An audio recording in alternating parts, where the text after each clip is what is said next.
Remote server administration tool, ये RSAT को install करने के बाद आएगा। इसको आपने जितने भी ये सब ऑप्शंस आ रहे हैं सबको आपने चेक कर लेना है।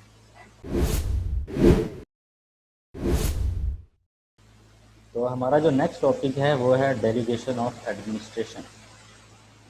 डेलीगेशन ऑफ एडमिनिस्ट्रेशन क्या होती है? डेलीगेशन ऑफ एडमिनिस्ट्रेशन मीन्स कि आप अपने राइट्स जो हैं, अपनी जो पावर है वो किसी को डेलीगेट कर देते हैं। फॉर एग्जांपल डिपार्टमेंट के अंदर HOD हैं लेट्स सपोज, और HOD जो हैं वो एक सिस्टम यूज़ करते हैं, मतलब कि मैनेजमेंट का एक सिस्टम है वो यूज़ कर रहे हैं, और लेट्स सपोज उन्हें किसी वजह से एमरजेंसी में कहीं जाना पड़ता है, कोई प्लान लीव्स होती हैं या कुछ भी रीज़न हो सकती है। वो जब लीव पे जाते हैं तो वो अपने अब वो सिस्टम एक ही है उनके पास। अब लेट्स सपोज वो अगर अपना सिस्टम किसी और के हैंड ओवर कर जाएं तो वो प्रॉब्लम हो सकता है, बिकॉज जो बंदा उनका सिस्टम यूज़ करेगा वो तो कहेगा कि मैं HOD हूँ, मैं कुछ भी कर सकता हूँ। तो इस केस में क्या होता है, आप अपने सिस्टम से टेक्नोलॉजी को यूज़ करते हुए अपने सिस्टम से कुछ राइट्स जो हैं वो डेलीगेट करते हैं। फॉर एग्जांपल मेरे पास एक पूरा सिस्टम है, पूरी सर्वर मशीन है जिसके ऊपर मैं तमाम क्लाइंट्स को मैनेज कर रहा हूँ, तमाम कंप्यूटर्स को मैनेज कर रहा हूँ, मीन्स के AB के डिफरेंट ऑब्जेक्ट्स को मैं मैनेज कर रहा हूँ। मैं ये चाहता हूँ कि मेरे साथ जो मेरी टीम है, क्योंकि इतनी बड़ी ऑर्गेनाइजेशन को मैं अगर अकेले मैनेज करूँ तो मेरे लिए काफ़ी ज़्यादा मुश्किल काम है, हेक्टिक जॉब है। तो मैं क्या करूँगा, मैं उनको ये कुछ जो राइट्स होंगे वो डेलीगेट कर दूँगा। ठीक है, उस केस में क्या होगा, जो मेरे सबॉर्डिनेट्स हैं वो कुछ ना कुछ काम मेरे एंड से कर सकेंगे, ज़्यादा नहीं। फॉर एग्जांपल आप किसी यूज़र को ज्वाइन करवाना चाहते हैं, किसी क्लाइंट मशीन को डोमेन के साथ ज्वाइन करवाना चाहते हैं, तो अब domain joining process is very simple. आप यूज़र क्रिएट कर सकते हैं, वेरी सिंपल। किसी का पासवर्ड आपने चेंज करना हो आप कर सकते हैं, इट्स वेरी सिंपल।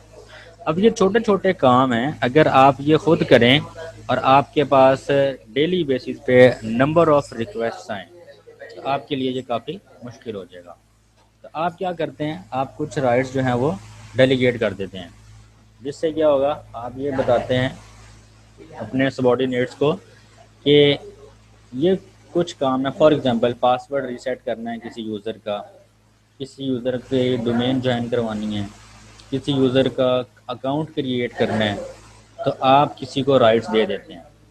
यानी कि ये छोटे छोटे कामों के लिए आप जो हैं वो खुद से अपना सिस्टम यूज़ नहीं करते, बल्कि कर सकते हैं, लेकिन डेलीगेशन ऑफ एडमिनिस्ट्रेशन इज़ कि अब अपने जो राइट्स हैं, एडमिन पावर, वो आप किसी के साथ शेयर कर लेते हैं। इसको आज हम देखते हैं कि इसको हम कैसे करते हैं। तो डेलीगेशन ऑफ एडमिनिस्ट्रेशन के लिए सबसे पहले एक टूल यूज़ किया जाएगा। मैं थोड़ा सिनेरियो बता दूं कि सिनेरियो बेसिकली क्या होगा। सिनेरियो ये होगा कि फॉर एग्जांपल ये आपकी सर्वर मशीन है और सेकंड मशीन आपके पास है क्लाइंट मशीन।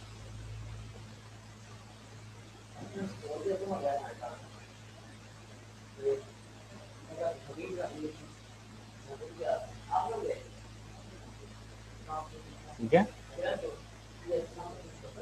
अब ये सर्वर मशीन और क्लाइंट मशीन, अब देखें जिस जिस पर्सन के पास सर्वर मशीन है वो पर्सन सर्वर के ऊपर, यानी कि सर्वर मशीन के क्रीडेंशियल हैं उसके पास, तो इस सर्वर के ऊपर तमाम सेटिंग्स वो कर सकता है। ठीक है, हम ये चाहते हैं कि ये एक यूज़र है, ये एक यूज़र है जिनके पास ये क्लाइंट मशीन है, और मैं ये चाहता हूँ कि इनके पास कुछ राइट्स हों। अब देखें इस क्लाइंट मशीन के पास ऑपरेटिंग सिस्टम कौन सा होगा, विंडोज़ 10, विंडोज़ 8। अब ये सर्वर वाले काम तो ये यहाँ से नहीं कर सकेगा। तो हम क्या करेंगे, हमें एक ऐसा टूल चाहिए होगा जिसके ज़रिए कुछ सर्वर के जो काम है वो क्लाइंट जो है वो जो यूज़र है वो क्लाइंट मशीन पे बैठ के सर्वर के कुछ काम कर सके। ठीक है, क्या करेंगे, एक टूल यूज़ होता है उसको हम कहते हैं RSAT tool. Remote server administration tool, remote server administration tool. ठीक है, इसको मैं आपको बताता हूँ आपने डाउनलोड कहाँ से करना है। अगर आप सिंपल यहाँ पे अब क्योंकि मैं अपने पास जो क्लाइंट मशीन पे विंडोज़ यूज़ कर रहा हूँ वो विंडोज़ 10 है और 64 बिट है, मैंने इसलिए लिखा आर सेट चाहिए मुझे फॉर विंडोज़ 10 64 बिट। ये पहला लिंक है download remote server administration tools for Windows 10 Microsoft की ऑफिशियल वेबसाइट से। इसके ऊपर क्लिक करेंगे, यहाँ पे आ रहा है डाउनलोड, डाउनलोड पे क्लिक करेंगे। यहाँ पर आपने के पास ये सेकंड लास्ट में ऑप्शन आ रहा है Windows R set Windows server 2016। हमारे पास विंडोज सर्वर 2016 है और क्लाइंट मशीन जो है वो 64 बिट की है। तो ये 92.3 MB टोटल साइज़ है। इसको हम नेक्स्ट पे क्लिक कर देंगे तो हमारे पास जो है वो डाउनलोडिंग स्टार्ट हो जाएगी। तो ये कुछ ही देर में आपके सामने डाउनलोडिंग स्टार्ट हो जाएगी। इसको हम डाउनलोड शुरू कर देंगे।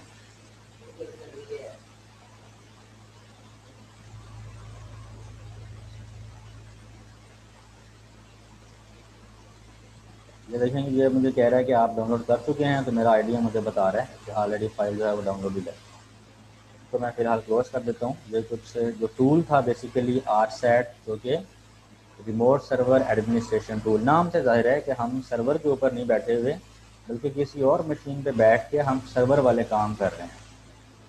तो मैं आपको अगर दिखाऊं कि ये इस तरह की एक फ़ाइल आपके सामने आएगी, ये Windows TH R set Windows server 2016 X64। इस फाइल को आपने कॉपी कर लेना है और क्लाइंट मशीन पे जाना है। क्लाइंट मशीन पर आप लॉगिन होंगे एज ए एडमिनिस्ट्रेटर।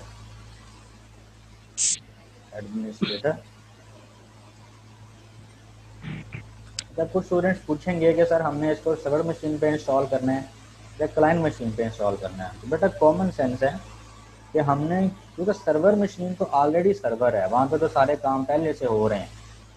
हम तो सर्वर मशीन के कुछ राइट्स जो हैं वो डेलीगेट करना चाहते हैं, कुछ उसकी जो एडमिन पावर है उसको थोड़ा सा डिस्ट्रीब्यूट करना चाहते हैं। तो हम क्लाइंट मशीन के ऊपर ये सॉफ्टवेयर इंस्टॉल करेंगे। यहाँ पर आके आप इसको डेस्कटॉप पे पेस्ट कर लें या आप इसको सी ड्राइव में जाके पेस्ट कर लें। मैंने क्या किया, मैंने सी ड्राइव में जाके आर सेट का एक फोल्डर बना के यहाँ पेस्ट कर दिया, जो सेटअप मैंने डाउनलोड किया था। यहाँ पर इस पर डबल क्लिक करें, इंस्टॉल हो जाएगा। इंस्टॉलेशन के बाद ये रीस्टार्ट रिक्वायर्ड है, तो आप इसको सिस्टम को रीस्टार्ट करें। उसके बाद आप इसकी सेटिंग्स में जाएं और turn Windows features on and off करें।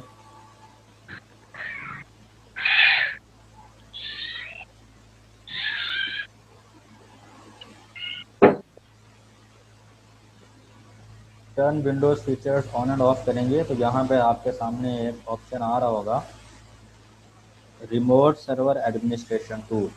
ये आर सेट को इंस्टॉल करने के बाद आएगा। इसको आपने जितने भी ये सब ऑप्शंस आ रहे हैं सबको आपने चेक कर लेना है। वैसे तो जैसे ही सिस्टम रीस्टार्ट होगा आपको ये चेक ही मिलेगा, लेकिन बिल फर्ज चेक नहीं होता, तो आप इसको चेक करके ओके कर देंगे। ठीक है, ओके करने के बाद अगेन सिस्टम को एक दफ़ा रीस्टार्ट कर दीजिएगा। तो रीस्टार्ट करने के बाद आप जब आप इसको रीस्टार्ट कर लेंगे तो आप इस स्क्रीन पे वापस आ जाएंगे।